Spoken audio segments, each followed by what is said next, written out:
Did your own heart testify against you?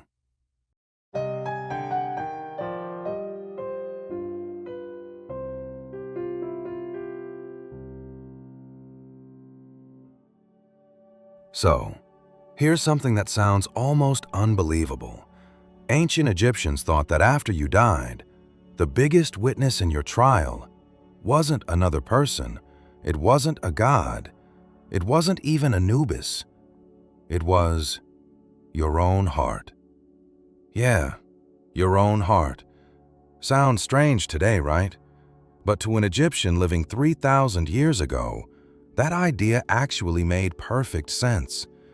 Because they didn't think your heart was just a pump pushing blood around your body, not even close.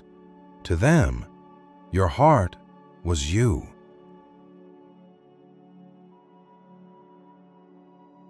To get to the topic of the heart's testimony against the dead, let's go back a little, to the previous episodes, which I know you'll definitely listen to and subscribe to.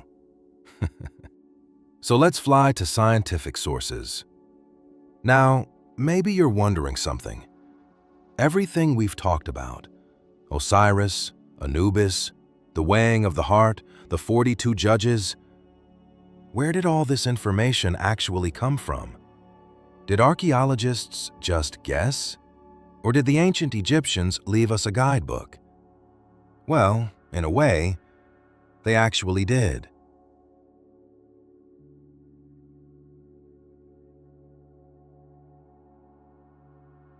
We learn that in ancient Egypt, when someone dies, they are mummified so that their body will remain healthy for the rest of their lives.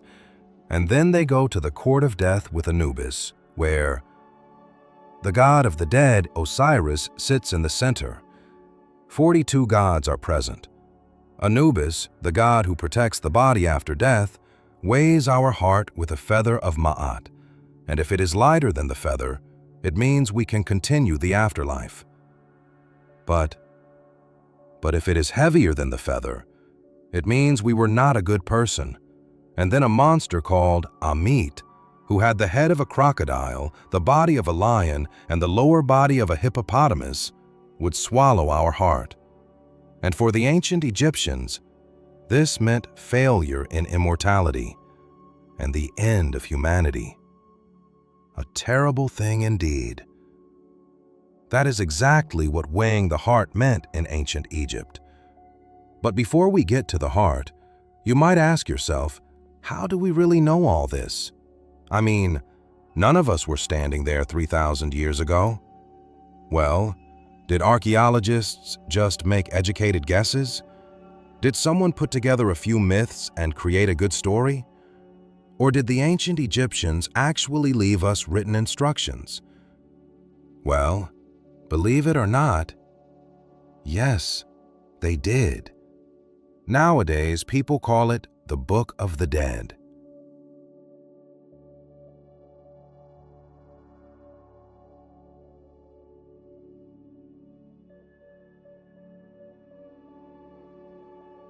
I'll tell you how we know this.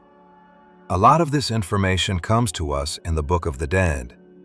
But what is the Book of the Dead? One of the biggest misunderstandings about ancient Egypt starts with the name itself, the Book of the Dead. It sounds like a scary, mysterious book, doesn't it? The ancient Egyptians never called it the Book of the Dead. That name was given by modern Egyptologists in the 1800s. The Egyptians themselves called these the Book of the Daylight. Or to translate that into everyday English, the Book of the Journey to the Light. This small difference changes the meaning completely, because for the Egyptians, death didn't mean disappearing into darkness forever. It meant finding a way back to the light. So, what exactly was this book? Well, it wasn't really a book in the sense we think of it today. It wasn't written by an author. It didn't have an official edition, and you couldn't walk into an ancient Egyptian bookstore and ask for a copy.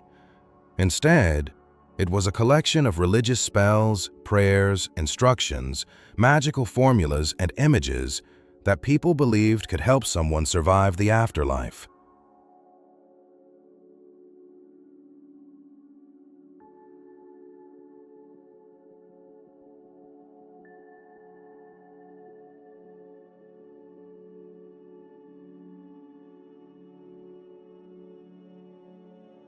Sometimes they were written on long papyrus scrolls that were buried with the mummy. Sometimes on the walls of tombs. Sometimes inside coffins. Sometimes on funerary statues. And in special cases, even on special heartscarves that were placed directly on the mummy's chest. They weren't meant to be read by the living every day. They were intended to protect the dead during their journey into the afterlife. Now here's another really interesting question. Who really wrote all this? Surprisingly, we don't know, because there was no single author. The Book of the Dead was not written by one person at one point in history. It grew over many centuries. In fact, its roots go back much further. The earliest religious funerary texts that we know of are the pyramid texts, carved inside royal pyramids around 2400 BC. Later, around 2000 BC, the coffin texts appeared, where similar spells appeared on coffins belonging to non-royal Egyptians. Then, during the New Kingdom, which began around 1550 BC, many of these older traditions were compiled into what modern scholars now call the Book of the Dead. So it wasn't a book. It was a living tradition that developed over nearly 1,500 years. This also explains something people often ask.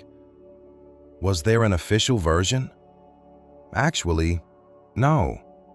Each version could be different.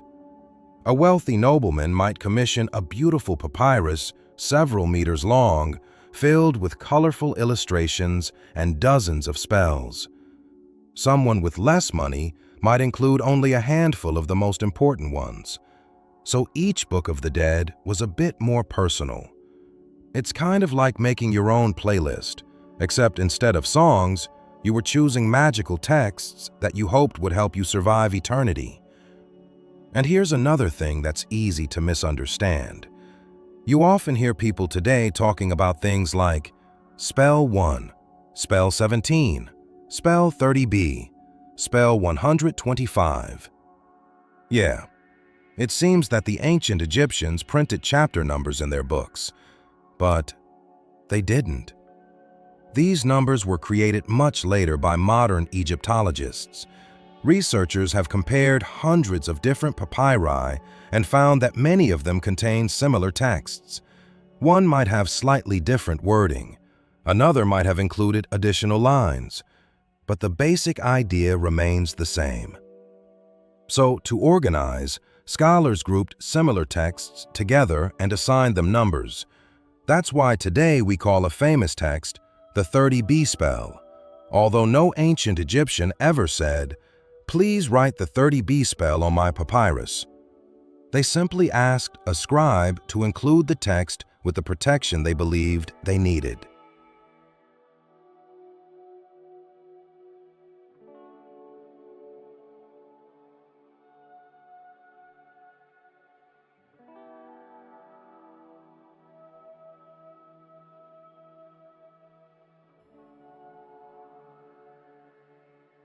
Okay, friends. So far, we have understood what the famous Book of the Dead in ancient Egypt is. A collection of traditions and spells and papyri and prayers on the walls of tombs and pyramids and items with mummies. All of this is known today as the Book of the Dead of ancient Egypt. And of course, some of the papyri or other items containing this spell are in some museums. But I want to talk about a specific spell in this episode. Spell 30B, a spell that asked your heart to be silent.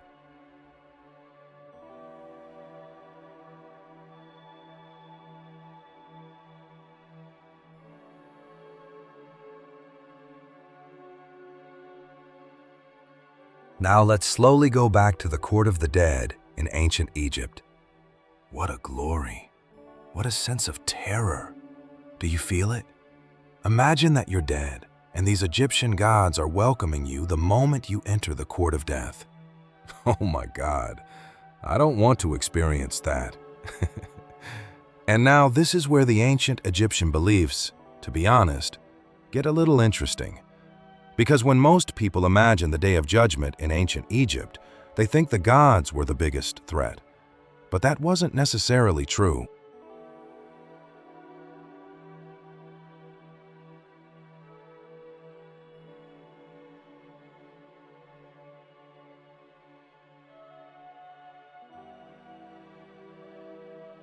The Egyptians didn't believe that the brain was the center of thought.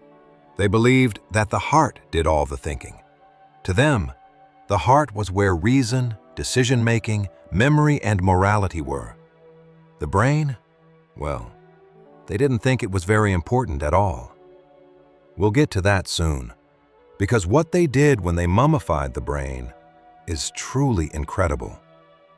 They would remove the brain from the body through the nostrils before mummification. Sometimes they did the same with other internal organs, but the heart had to stay there for weighing in the death court. Now remember something from our previous episodes. A person wasn't made of just one thing. There was a physical body, the Ka, the life force that continued after death, the Ba, a part that could travel between worlds, and then there was the Ak, a body with a heart. The heart was not the same as the Ka. They were not together. It had its own role. It was the keeper of the truth of your life. It was almost like a living record of everything you had ever done. So, what happened when someone finally reached the Hall of Judgment? According to the Egyptians, the heart itself became evidence. Not because it spoke with a human voice, but because it revealed the truth of that person's life. Your own heart already knew everything. And that idea scared people. A lot.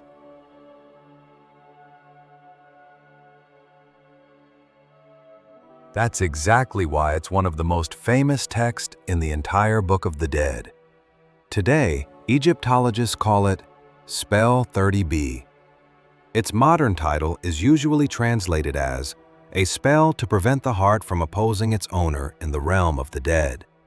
Or, more simply, please, do not let my own heart testify against me. Just think about it for a second. The ancient Egyptians were so worried that their own heart might reveal every mistake they had ever made that they wrote a real protective spell, asking it to remain faithful. The basic idea of the spell goes something like this. O my heart, who came from my mother, do not testify against me. Do not contradict me in court. Do not speak against me before the gods, for you have been with me all my life. This is a deeply personal prayer. It's almost like a quiet conversation with a part of yourself. Not asking for forgiveness, not asking to erase the past, but asking your heart not to abandon you when you need it most. And this wasn't just an idea that people were talking about. We have real evidence. The text of the 30b spell has been preserved on real ancient papyri, on funerary objects, and on special amulets buried with the dead. These are not myths invented centuries later. Archaeologists have recovered them from real Egyptian tombs, and many of them can still be seen in museums around the world. So, while this belief itself is part of the Egyptian religion, these documents are completely real and give us an extraordinary window into what the Egyptians really hoped would happen after death.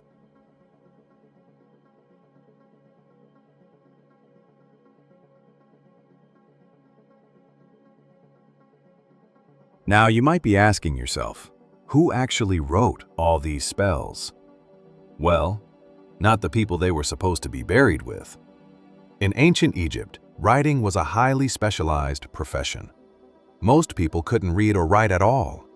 If you wanted your funerary scriptures to travel with you into the afterlife, You had to hire a scribe, someone who had spent years, sometimes more than a decade, learning to read and write the scriptures, memorizing religious texts, and copying them accurately. These weren't just writers. They were trained professionals, and their work was respected throughout Egyptian society. Another interesting detail is that these texts weren't always written in a single script. When inscriptions were carved on the walls of temples, tombs, or pyramids, they were usually written in hieroglyphics, the beautiful pictographic script we all know today. Hieroglyphs were considered sacred and were perfect for monuments that were meant to last forever.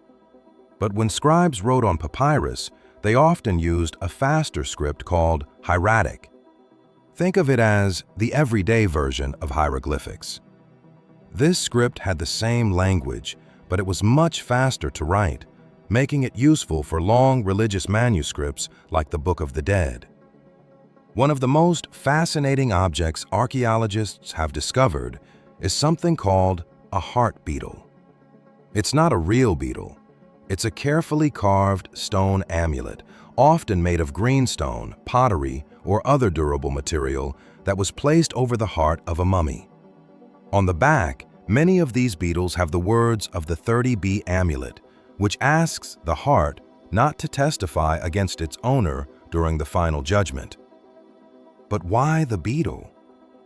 This was no coincidence.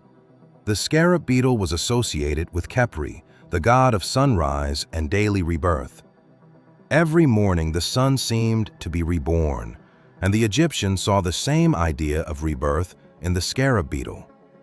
So placing a heart-shaped scarab on a mummy wasn't out of respect for an insect. It was out of hope. The hope that, just as the sun returned each dawn, the person buried in the tomb would also be reborn into a new life after death. Amazing. Well, friends, that's it for this episode. We'd be happy if you subscribed and liked us because we're constantly creating episodes based on reliable sources to immerse you in the joy of art history knowledge and its wonders. So, until next episode, good night.